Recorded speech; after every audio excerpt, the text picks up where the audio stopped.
Hello and good morning. So Prince William shot his first stag, and at the tender age of 14. Is that the kind of example a future King of England should be setting? Is hunting cruel or a necessary part of wildlife conservation? David, you shot your first stag when you were 14, didn't you? Why? Because, well, my whole life I've been brought up with stalking. My dad's a professional stalker, and he's given me all the why we stalk and why, why we shouldn't not stalk. And I thought for myself, and I thought, yes, it's a very good thing to do. So I enjoy stalking the deer. Why was it a good thing to do?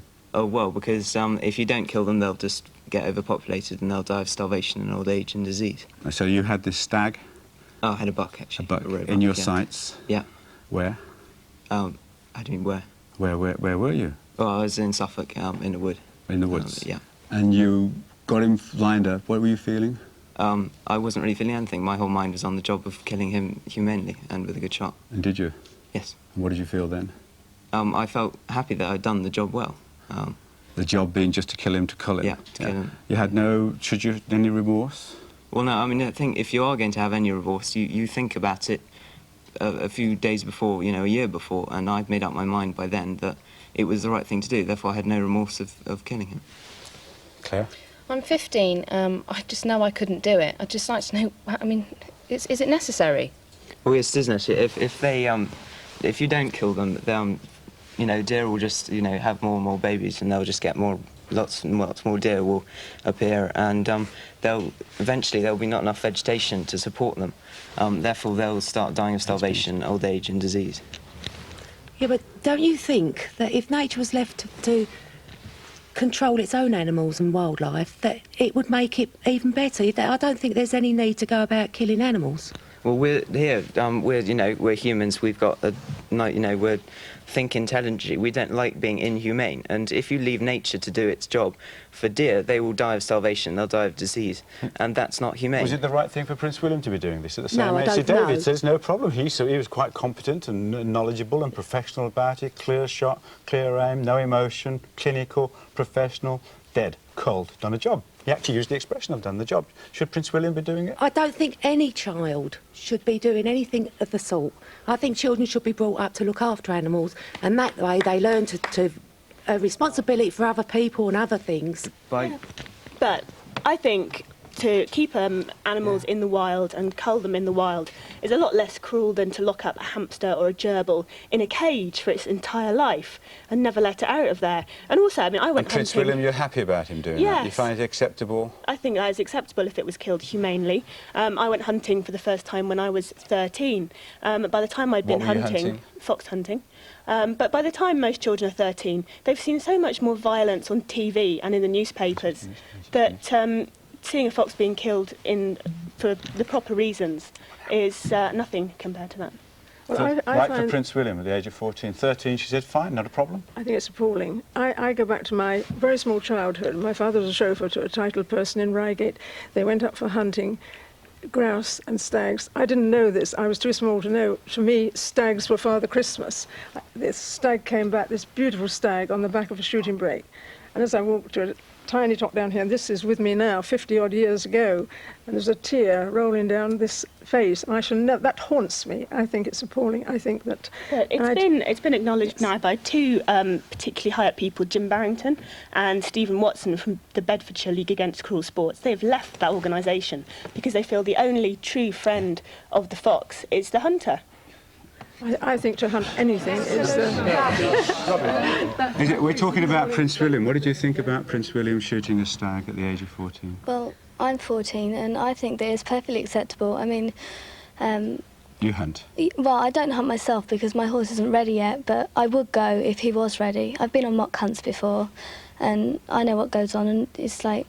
I've been on fox hunting, but not stag shooting. And you're old enough to understand it all. See, one of the arguments that's been deployed against Prince William is that his parents are irresponsible doing that to him at that age. He's too young to understand the arguments and the pros and the cons, and therefore to make a decision about something which is so highly controversial and sensitive. You're saying that, like David here, you're 13 and you do understand, and if you want to, you're ready to hunt. Well, I think that at 14, 13, I think you're mature enough to understand that So It's not yeah, a I problem. think it's all right. Was it acceptable? Yeah, It is too young. it's too young. I don't agree with it. Anyone who goes stag shooting should be 21 years old when they can hold a proper firearms certificate, and they are of an age when they can make up their own minds as to what they're more mature in themselves. Well, the law have already decided that 14 is an acceptable age to hold a firearms certificate. That's the first point. Prince William was probably egging on the Balmoral stalker for 2 or 3 years prior to this, dying for the day that he became 14 so he could go out and do what every dad in this country wants, follow in his father's footsteps and follow on the royal tradition of taking his first stag. A wonderful experience. Why is it a wonderful experience? What is the wonderful experience of killing something that is so beautiful and so dignified? How can that be a wonderful experience? Explain it to me. It's one of the most difficult things to explain of all, because it's an emotion which only the stalker experiences. But I think we ought to put it in perspective. Well, tell me. Well, I'm trying to put it in perspective that we've got 2 million deer on the ground in the British Isles. No, the feeling. Now you're going to give me the reasons why you do it. But you started off, now you're going to tell me about the need to cull. I want to know this feeling you get. The feeling is... This emotion you then went on to call it. Rather like David said earlier, it's a question of a job well done. The job has to be done because there's something like 500,000 deer a year need to be taken out in this country alone. It has to be done. Let's do it properly, let's do it well, let's train them to do it properly and well. You say that the job has to be done.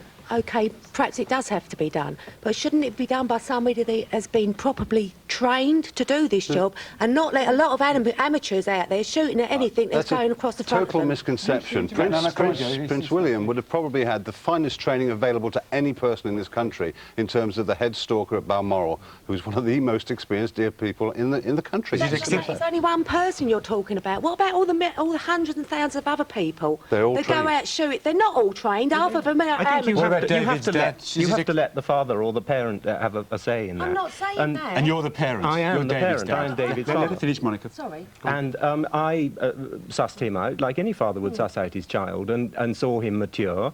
And if he hadn't been ready at 14 to shoot, I wouldn't have let him shoot. But he started his training when he was 13, and he was very methodical, very conscientious about it. And you heard him say that he had made his own decision that he was able to live with. He didn't have a hang-up about killing. He understood why it was necessary and why it was good for the countryside and the land. Of course one's upset to see a beautiful animal killed, but you can rationalise it. Upset. Yes, I don't like to do seeing it a then? thing, because it is absolutely necessary. I don't have a hang-up about killing. Don't It's get me wrong. acceptable to stalk deer, is it? It's not only acceptable, it's essential. Why? If we don't do it, they would cause problems for us, for the economy of the countryside, for the natural history, and, most important, for themselves. It's essential. On game reserves or on deer reserves, yes, I agree that culling is necessary, but only to take out the weak, the injured and the sick, not to take out the animals, the hinds, the bucks that are in their prime. It's cruel. A lot of people think that this is it, but the problem is that I work on nature reserves, not on sporting estates only. I actually manage the deer on nature reserves. A healthy deer population breeds very robustly. You have too many deer, they eat the vegetation, the wildflowers and everything. And if we want a healthy, balanced ecology in the countryside, we must keep the deer in balance with all the other things. So why aren't you funding alternative methods of keeping the deer numbers at a regulated figure? Why aren't you funding methods of contraceptives to put in the food for the female deers, the hinds, to Why are come you on shaking this? your head? Why are you shaking your head, Michael? On a number of counts. I've heard this particular argument on a number of occasions. And I have to say that there is some validity in it. The fact is that contraception is a mechanism, and we accept within the Deer Society that it is a mechanism. But what I would say to you is that it's still too early in the evolution of contraception on deer for us, and I believe the country, to take that as a line. For a start, none of the methods of contraception are actually legal in this country at the moment. They're not actually licensed. I appreciate that. That's So point why number aren't we one. funding methods to find out more about it? We are. The fact where? is, I the can't Deer see any Society evidence. is doing it. We are doing and have been doing for some time research into contraception. We have been gathering information from Australia, Canada, America, and around the countryside on contraception, around the world on contraception. And what we're doing is we're then asking the learned people in this country, the scientists, the veterinary practitioners, for their considered opinion on the validity of contraception. Now, it may well come It may well come, but at the moment, it's too early days. But ignoring the argument of contraception, surely you still can see that culling, actual methodically going out to shoot deer, stalk deer, is morally wrong. No, I don't. I disagree with you entirely, and I'll tell you why.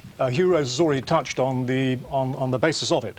But the fact is, irrespective of the numbers of deer that are wild in the country, we believe there are probably close to 1.25, 1.5 million deer in the country.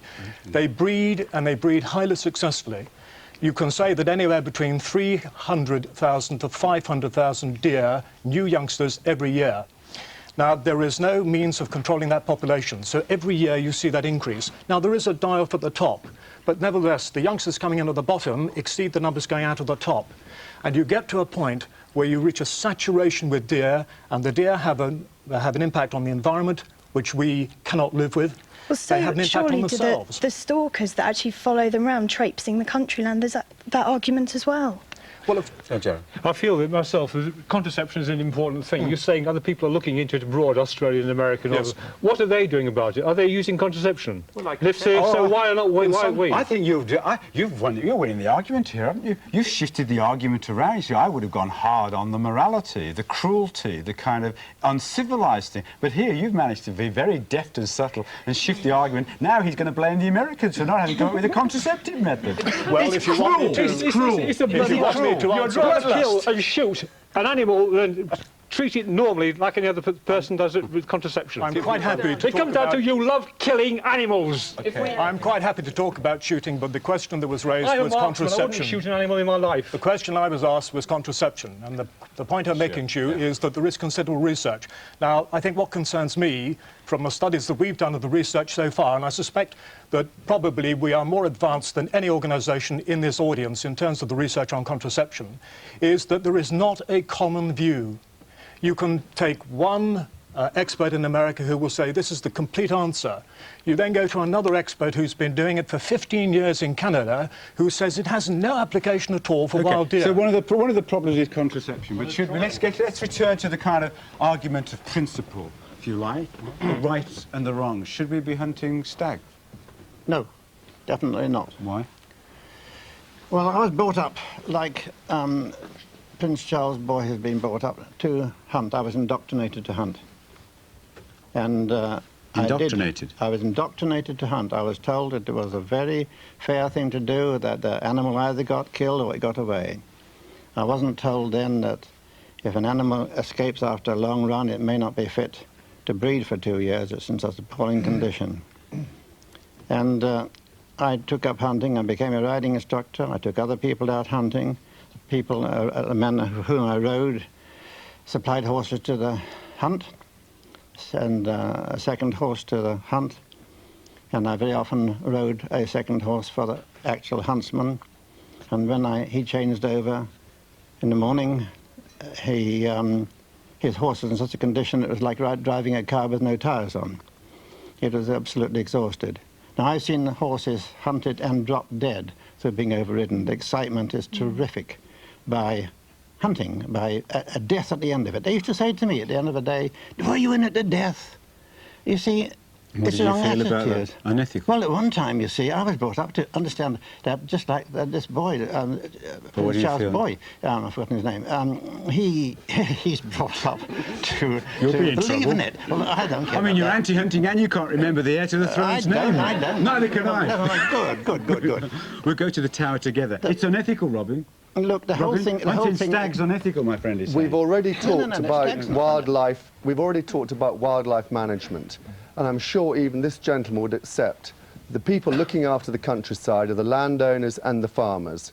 Without them providing the habitat, you wouldn't have any wildlife, would you? The farmers and landowners provide the habitat. A lot of it is national park.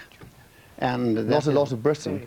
Well, some of it is. Stags, Julia, is it acceptable to hunt stag? No, I would say it certainly isn't acceptable to hunt anything, and it's certainly not acceptable to hunt stags. What we're talking about here, stags. Yeah, we're talking about stags, and we're talking about hunting stags. Now, first of all, it's not a natural way, because if they had a natural predator, those natural predators would actually take out the sick and the elderly and so on. So this is certainly an unnecessary and an unnatural way of hunting. Secondly, we're calling it a field sport. Now, any sort of sport in any other situation implies two equal opposing protagonists who have agreed to take part in this. Now, where the equality in stag hunting is, I can't see. Alison? Because those hounds... You made a couple of points. It's a conversation back and forward. Let's just... You say that it's not natural. You have to remember that thousands of years ago, the natural predator to the deer was in fact the wolf. I'm well aware of that. And we no longer have wolves. No. So therefore the hound is a very natural predator to the deer. And I come from Hampshire in the New Forest, where we have a hunt, the buckhound, who hunt there under licence from the Forestry Commission and do a very, very responsible job for... Yes, and those hounds are bred for their stamina rather than their speed. You have to remember that the stag or the buck can run for a long time, but it will eventually tire. And those hounds are bred for their stamina. They can get to the stag before the huntsman gets there, quite often pulls the stag down before the huntsman can humanely kill it. But this is beside the point. What I'm saying is it's called a sport. Now, it is not a sport in the accepted sense, and anybody who can get pleasure... can be a job. I mean, what have you got to say? Anyone who can get pleasure? Anyone who can get pleasure from killing and the fun of killing, because that's what sport is. He's what? He's what? He's quite frankly, is morally bankrupt. You're morally bankrupt, no, Alison. If I got pleasure out of the killing, out of the bloodlust, which some opponents do say, I would go and work in an abattoir. Call it a sport. Surely. If it's the blood that got me going. It's the word sport that's so objectionable. Why? Because sport implies... is not the sport. Then don't kill it. Have a drag hunt. You don't need to kill it. Obviously. Come on, Jan. Answer it. Answer it. Don't kill it. She give me half a chance, but she doesn't stop. Take a breath, Julia. Yes, take a breath, Julia. You can have a sport which involves following the hounds, enjoying the countryside, riding across country. The death of the fox or the death of the deer is part of the management of that species. It's the reason the landowners let us on their land. That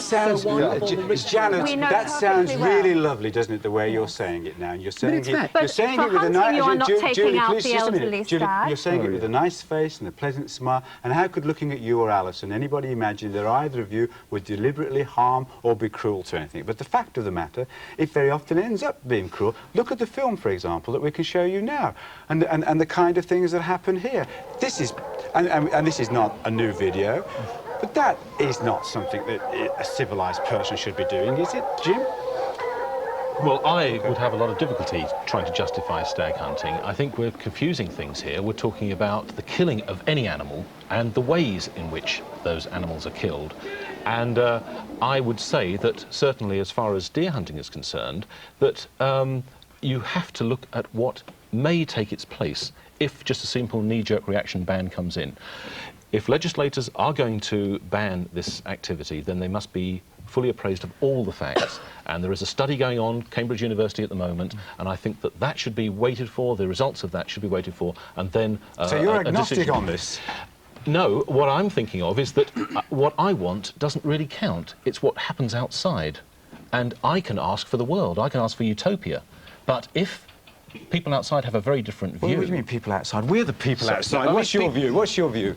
Well, I think we've got two totally separate issues here. We've got the issue that people go out hunting animals for sport. We're talking about stags at the moment. Yeah, and then we've got the other issue where they are responsibly going out killing them to cull them. Now, obviously, there is a need for that, where you've got... We do it to our domestic pets. If we've got an injured pet, we would have it put down, and I think the same applies with wild animals. But the big difference is that for people to go out, say, hunting of any kind on horses, it costs you, must be about £5,000 a year in livery alone. Now, you're doing that just because you want to look after the animals. Alison? I don't think so. It's sport. You do it because you enjoy it and admit it. But you say that it's responsible to go out dealing with sick and injured animals. Yes, but the people... Again, going back to the area that I come from, which is the New Forest, the 3 hunts in the New Forest are responsible for picking up thousands of injured animals off the roads or who die or have to be seen to with a humane killer in the forest. So do a lot of motorists. Right?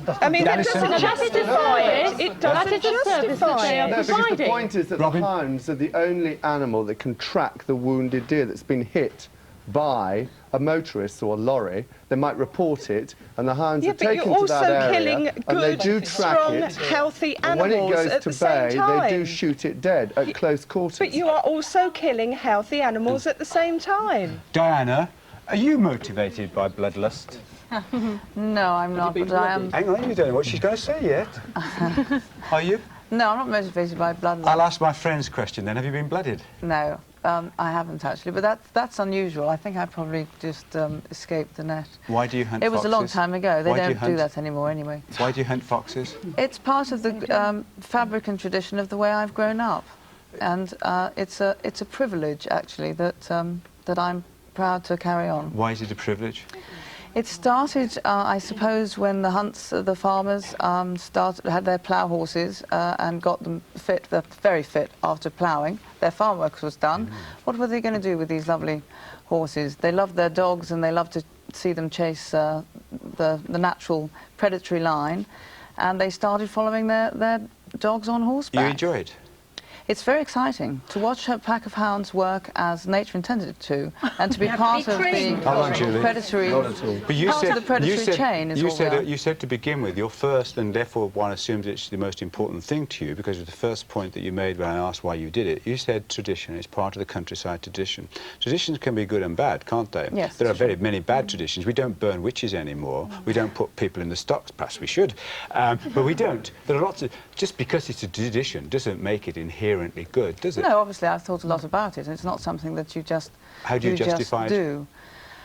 I justify it, I suppose, because I've seen a hound kill a fox.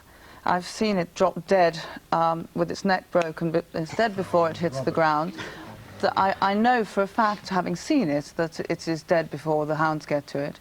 And I've also seen a fox who's been caught in a trap. I've also seen a fox that's gnawed a fox's foot left in a trap when it gnawed its leg through and limped out. That doesn't make hunting. And I've also seen a fox dying of starvation because it has been poorly shot. It's a very difficult creature to shoot well. And I've seen foxes ripped apart by hounds. I've seen the heads ripped off them and paraded about. I've seen young children But they're dead before that No, they're not. No, they're not. I've been at the kill. Experience. And, yeah, in your experience. But I've hunted with a great many packs of hounds. And I've been on quite a lot of hunts and I don't know any. I've hunted for over 40 years with about 90 different packs of hounds. But Robert, hang on, please, Marvin, hang on. I don't go there Let's face it, the be-all and end-all is that you enjoy what you're doing, you're trying to find arguments to justify it. You know that the majority of public opinion in this country is against you. You know that hunting has got a limited life in this country, especially hunting with hounds. You're trying to justify what you do. But the be-all and end-all is that you enjoy it, you've been brought up with it, you've had children, you're brought up from a very early age, babes in arms are taken out on hunts, and we have laws in this country to put certificates on videos, on cinemas, to try and protect our children from violence, and then people like you bring children out, they watch the kill, they encourage young children to shoot animals. Foxes we're talking about, Robert. He's got no idea what he's talking about. I know exactly what I'm talking about, so don't be patronising. You don't know me, you don't know my experience, you're being extremely patronising, and you don't know what you're talking about. The fact is that probably only 3%, probably only 3% of the farming community actually go hunting. So you've got 97% of the farmers, or at least 95, which have children, grandmothers, wives, and all those people accept, all those farming families, they accept the tradition of hunting, but I can assure you, with the damage that horses can do to farmland, they would not have the hunts over their land unless that family had decided within the family unit that it was a good thing to do. I'm glad you introduced the farmers. That's why. Well, let's hear from the farmers. Let's hear from the farmers whether they like the hunt over their land. Because you said they do. Well, otherwise you wouldn't be hunting. Well, perhaps if you let me just say my story, you don't very often get an awful lot of chance whether you want the hunt coming through your land. I've got a farm, I had a farm out in Dorset, and unfortunately when we bought it I didn't realise it was right in the middle of 3 hunts. we had to stay at home about 3 days a week from work just to protect our land and our animals, because the hunt just used to come straight through our land. They used to terrorise our sheep. We used to have to keep the horses in indoor stables with the radio on, because horses go absolutely ballistic when there's a hunt around. But the and point I've is actually that the got vast damage majority, to one of my horses. I've got a vet's the hunt bill. should respect your privacy. Yes, but how do they do that? I kept writing to them. The vast majority I kept writing to them. I sent them plans of what our land was. Yeah. I used to go down to the hunt meets and say to them, please do not come on our land. Are you going to be coming anywhere near? The hounds are always totally out of control. And when the fox runs, you've got to admit that you've got no idea which way those hounds are going to go. Well, I've and had exactly exactly the same situation occurred to me. I took over our family farm about 8 years ago, and one winter's afternoon, a young girl who used to keep her pony on our farm was out riding, and she came back with her hands cut. She'd been trying to restrain her pony because the hunt had appeared from nowhere, trespassing on our land without informing me in advance. And at that point, I mean, I suddenly became involved. I was always felt that I was against blood sports, but that was the point at which I became very involved. I wrote to our local hunt. I told them what I felt. I sent them an annotated map showing the farm boundaries, and I said, if obviously you will keep off. If you don't keep off, I will, pursue further action. And what did they do? A few weeks later, there they were again, trespassing on our land, bringing the hounds across. They don't care, they're insured. They really couldn't care less. In fact, this has been going on and on and on for about 8 years. But the fact is that fox hunts go out 400 times a week in this country throughout the winter, and virtually every time they commit trespass. At the invitation of farmers. That's absolute nonsense. Many farmers have been at farmers and they don't have the opportunity to say no. And in Warwickshire, where I come from... I was so distraught. My family and I were so distraught. I didn't know what to do. I went to the extreme extent, in fact, of joining the hunt saboteurs. I used to go out with the hunt saboteurs. I felt that was the only way I could get back at our local hunt. That's absolute nonsense. Yes. Anybody who hunts knows that the first thing one has to do is respect the landowner's property.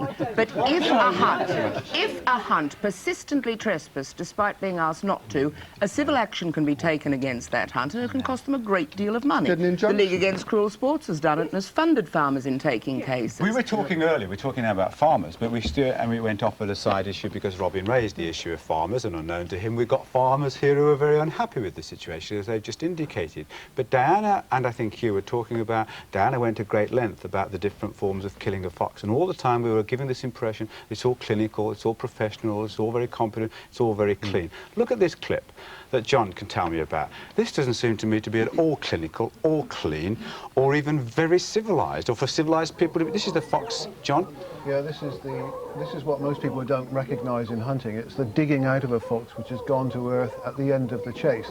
This is a fox which is alive. They're trying to pull it out by the tail and a back leg. There's a terrier inside the hole which is clamped onto the fox's face. And it's a tug-of-war between the terrier man and the terrier until it's actually pulled out and shot and then thrown to the hound. Yeah, but it was actually shot before it was pulled out of the hole. Yes, it was shot before it came out. It had 10 minutes in that position, and if 50% of the foxes which are killed by hunts... You've gone very quiet, ladies. Ladies, and we didn't show you the rest of that, because I think it's too distasteful for our viewers. But that fox was pulled and pieces and all the rest of it. And it was dead. It was shot, It wasn't dead. You have to remember that there are very strict rules and regulations for hunting under the Masters of Foxhounds Association rules. All right? Now, I don't know that particular incident because I wasn't there and I have never seen it before. But I would bet that fox was shot. Those masters were suspended for 5 years for that. Oh, for that particular one? For that particular incident. And that shouldn't happen, so it's been stopped. The masters were suspended from being masters. Which They were thrown out. Okay, well, it shows that the rules and regulations work. That's what they're there for. Oh, so we're using old material there, are we? Well, it's 1991. We can show you much more recent and much more why didn't you, John? Why did you show us stuff that can be so easily discredited? Well, we can show you stuff from last month, going back briefly to the buckhounds, where a Well, where is it? buck... Well, where is it? A fallow buck... where is it? Where is it? No, we're talking about foxes. No, John, I'm sorry. You're forcing me to be on the side of the fox hunters. If you've got evidence, why did we produce evidence that is out of date, for which people have already been disciplined, condemned, distanced, and now we've moved on? If you've got evidence we want, we'll ask week's evidence. We do have much more recent stuff, obviously. Can I just say that on that particular recent clip you are referring to, the Forestry Commission held an investigation and came out with the findings that there was no cruelty involved. And suspended foxes. We're not going to argue about that issue, obviously. Let's I saw a leave it. vixen drag her out of a hole, and the cubs brought out and killed with shovels. But was that's not fox hunting? Because you wouldn't be foxing until All the hounds and the bloody hounds and everything were around there. I've seen it with my own eyes. You weren't there for a start. No, that's right. No. I've seen it. Did you report it? It happens all the time. Oh, what happens when you report it? Perfectly well that it makes no difference. I know perfectly well. I know perfectly well that if any incident is done that is in breach of Masters of Foxhounds Association rule, and it's reported either to the British Field Sports Society or to the Masters of Foxhounds Association, there is a full investigation. You become so violent, people who try and take there is a full investigation and there is I can't hear discipline. you all, you know, if you all talk at once. It's you I'm talking to, not Janet. You're interrupting Janet. Now, right, the only time that they bring out these rules and regulations if we've got video evidence of things like we've just seen on the television. This happens all the time. This is why hunts are getting so violent towards people. The League Against Cruel Sports monitors have been assaulted. Just last weekend, there were a couple assaulted. Every time someone goes out with a video camera or stills camera and gets close to a kill, that is when the hunt becomes so violent, because you know that the population is against what you do. You know that blood sports is on its way out, and you're just trying to fight on like a wounded animal. You're just trying to fight on, and you're trying to muddy and cloud the issue. Should we be, if we're talking about all forms of hunting, should we be hair coursing too? Absolutely not. No way. Hare coursing is, in essence, a test of speed and agility between two greyhounds. What will happen is hares will be contained within a beat line and will hopefully be flushed into the coursing field. We've got film of this too. Let's see what's happening. Tell me about what's happening here. We've showed that here's the hare. Okay, what's happened is the hare's been flushed in past the greyhounds who are held at the beginning by a chap known as the slipper. She's given around 80 to 100 yards head start, and then the greyhounds are unleashed on her. About 1 in 5 are killed. Now, I believe this is Waterloo Cup footage. This is an old car. Right. I mean, certainly some areas that are traditional coursing areas, there are no longer the hare populations to sustain coursing on a regular basis. What happens, and what we do know with Altcar and a number of other areas, is that hares are captured from other parts of the country, transported to places like Altcar, so that they can then be resident for a period of time before the 3-day cup event takes place. Why do you do it, Roy? Where do you get your evidence from that? Well, the Waterloo Cup accounts. Those hares are keepered. I mean, you've got keepers on the ground actually looking after the wildlife on that particular ground for 3 days of the year. Why? To course hares. Why? To do a natural thing. Well, a greyhound chase. Hang on. I used to live across from that field, and the natural thing is not for greyhounds to be chasing hares at Altcar. Well, why were greyhounds bred? Well, why are they? They don't chase them anywhere else, do they? They don't chase them round Ormskirk, round Altcar, well, they round do. It Formby, depends. round Southport. What do they? Why do you do it? Well, I enjoy it. What do you enjoy? What do you enjoy, Roy? What do you enjoy? I enjoy seeing the hounds run that hare. You obviously see, you didn't see it on that film then, but a hare only starts actually running when those hounds are right behind it. It's a prey animal. That's why it's got its eyes at the side. So it literally... Come on, my friend, be fair. But they're not torturing, are they? Roy, I mean, you're talking to greyhounds... Roy, you're talking to... Roy, you're talking to me. Come on, he's had a fair whack and he must be interrupting behind. I mean, they got hold of that hare, and within seconds there was someone there on hand. All right, both greyhounds got hold of it, which is very unusual. Yes. This is absolute rubbish. Anybody that has been observing at the Altcar Waterloo Cup will see there are many, many hares there's quite a tussle between the animals before the so-called handlers get up and dispatch the hare, and in fact there has been this humane way of disposing of the animal that actually clubbed it to death. I don't call that particularly humane. And another facet of this very so-called sport, I mean, why do people enjoy such a a life and death thing. Man hasn't the right to enjoy this. He has the right to be honourable, not to enjoy killing. But the reason, the facet is, you also have betting. And I think that is really, you know, that really shows what a lot of it is about. Now, you have the insensitive sort of people. There's a lot of very nice people, but they can suddenly turn off when it comes to a hunt or the killing of an animal. And therefore, in a way, they become insensitive.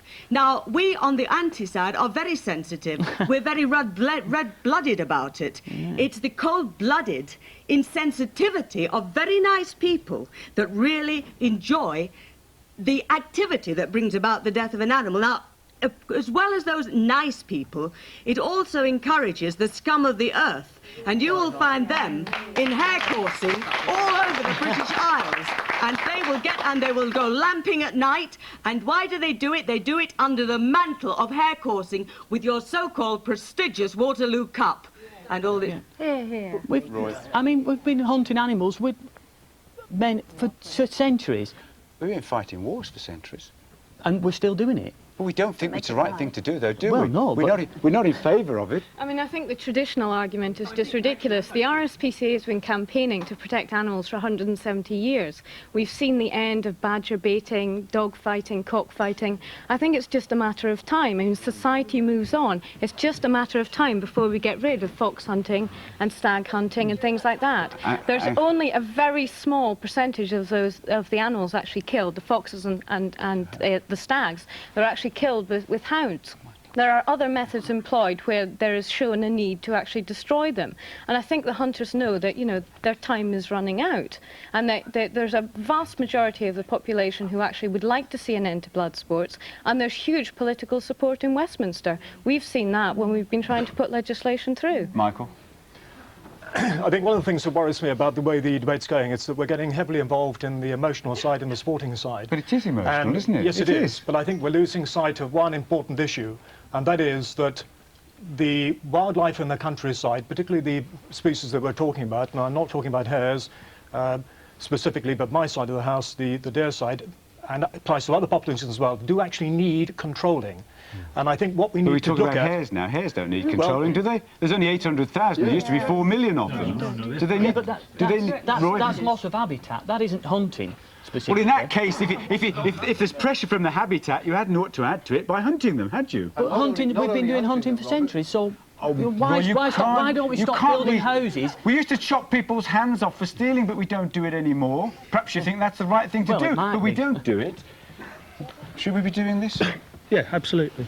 And if that film had been a cheetah running a Thompson's gazelle down, nobody would bat an eyelid. Oh, and David Attenborough. Yeah, it's natural. There is no natural predator in this country anymore to do that. But do you realise what happens on Altcar? Essentially, all the keepers on Altcar are doing is they're providing a system so that they can have a wonderful number of hares to be coursed at the Waterloo Cup. They're selecting the strong ones to be coursed and leaving the weak and the sick not to be coursed because they're just not deemed good sport, OK? Mm-hmm. Now, what are you doing there? You're controlling predators as well. You're creating a ridiculous imbalance on that estate. Yeah, up yes, there, yeah. But, yes, you know, true. Speechless. You're speechless. Yeah. So what are you going to do then? You're going to stop hunting hares? No, absolutely not. You can't. Man is a hunter by nature. He always has been. Yeah? Come on. I used to be an anti. I have been out savvy. What we've just proved here is the bottom line is there's a moral imperative. It is either right or it is wrong. You can either justify it or you can't. Morals on me, and you've got no right to do that. To justify it. I've got every right to do what I want. I think what we're forgetting is what is best for all these animals that are hunted at the moment, and what would happen to a fox or a deer if hunting was stopped. We've talked about contraception for deer. Are we going to do that with foxes? Is the fox ever going to be a protected animal? It isn't. So what are we saying? How else are we going to start controlling these foxes? Well, what have you against contraception? The most damaging, dangerous and overpopulated species on Earth is man. And I think that, you know, we could take advantage of it, and I think it should be extended to other species. The contraceptive argument is there, but we're coming down to this. We treat our wild animals differently than our domestic ones, our favourite ones. People who kill them are trained professional experts. People who kill wild animals, anyone can do it without training. 14-year-old schoolboys can go out and kill deer. You don't get 14-year-old vets putting down 16-year-old arthritic dogs. It's time we treated our wild animals with the same respect and consideration and reverence as our domestic. But John, my friend David here, and you've just referred to the 14-year-old, does precisely that. He talked to the deer with great respect. He treated it with dignity. He made sure he could kill cleanly, competently. Yeah, I actually had a year's training from 13 to 14, as well as my whole life's training, of knowing that you don't just go out with disrespect for deer. You have a respect for them, that they deserve a good death. They deserve to be killed instantly. I accept that, but we don't let 14-year-olds go into slaughterhouses and shoot cows and horses and sheep. We don't let 14-year-olds go into veterinary surgeons and put down... Yes, that's because they're not trained to do that. I have been trained no, it's my not. whole life to shoot deer. Because you have to be an adult, trained, and show a sign of reverence. Why am I not compassion. adult and why am I not trained? I am, at 14, I had made my mind up and I had been trained for my whole life that killing deer, I knew how to kill deer humanely. I've probably killed more animals than you have, and I don't know, I really do not understand. I've shot deer, I've shot badgers. What are you saying? We should ban all these kind of blood these are road sports? accident victims. I just do not understand how anyone get any pleasure out of that. I had every animal I killed, and it was for its own sake. I don't get any finished pleasure up out of going it. into a top field and weeping a few tears. Alison, explain how you can get... We're talking about banning all blood sports. You can't understand how you can get pleasure out of it. It should be banned. Right, I go hunting, and I enjoy go hunting, and nobody here is going to believe me if I said I didn't. Out hunting, there is only one person who's responsible for hunting the hounds, and that is your huntsman. Everybody else is following. They're there for a day out in the countryside. They enjoy watching the hounds work. They enjoy, if it's a mounted pack, they enjoy riding their horse. But at the end of the day, there's just one person who's hunting those hounds, and that's the huntsman. And to the fox, it makes no difference if there's one person or there's 50. And you have to remember that the hunts are providing a service to the landowner. Now, you take hunting away, you ban hunting, you must ask yourself what is going to replace hunting.